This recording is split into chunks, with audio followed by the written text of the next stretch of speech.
Neoclassical period that took place around the 17th and 18th century, concentrating on Greek and Roman mythology for subjects, focusing mainly on the heroic male nudes, somewhat dramatic lighting, and a rather clean style, also shown in their highly polished marble and sculpture. During this time, many French women painters reached impressive heights of artistic achievement and professional success. Despite there being restrictions for the women who created art and wanted to take classes to better their skill, women were ranked among the most sought-after artists in Paris in the 1780s. Women artists would typically focus on royal women, or other subjects that had to do with scenes from their everyday lives. For example, Coster was admired for her still lifes of flowers, seashells, and fruit. However, it was her painting of Queen Marie Antoinette and Madame Adelaide that would gain her true recognition for her work during this time period.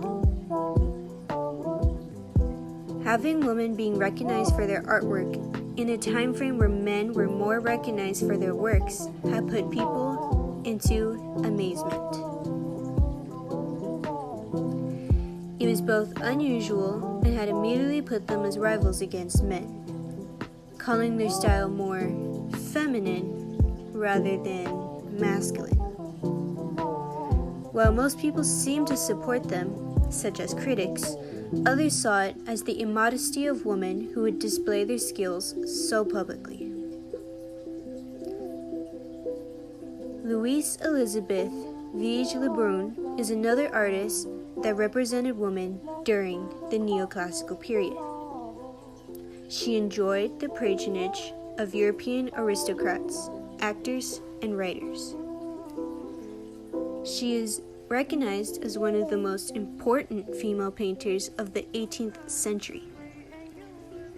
Another famous female artist in the Neoclassical time period was Marie Gabrielle Capet, who was a French artist who excelled as a portrait painter, including different mediums such as oil paintings, watercolors, and miniatures.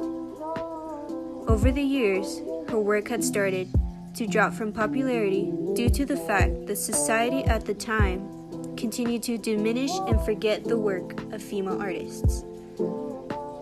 At this time, female painters were held at such a low regard that when the painter La Guillard was starting to become famous, male artists had spread rumors about her, causing sexual misconduct.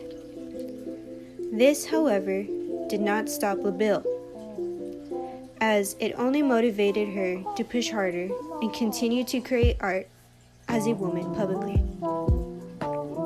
Eventually, she was able to prove others wrong, and she made it into a very high, prolific art school.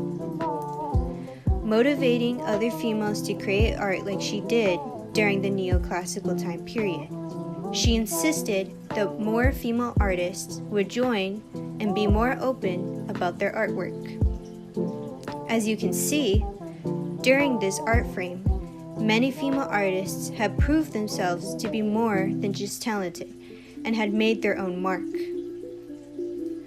Although most female artists were forgotten, and the list goes on, their work has been exhibited and shown to show that even during this time, women have represented more than just stay-at-home mothers.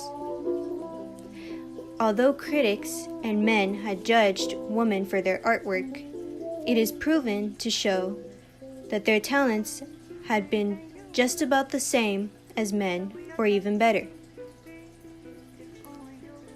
During the Neoclassical period, we can find many talented artists, both male and female, but female artists during this time had made their own mark and had successfully shown that they were just at the same level as any other person.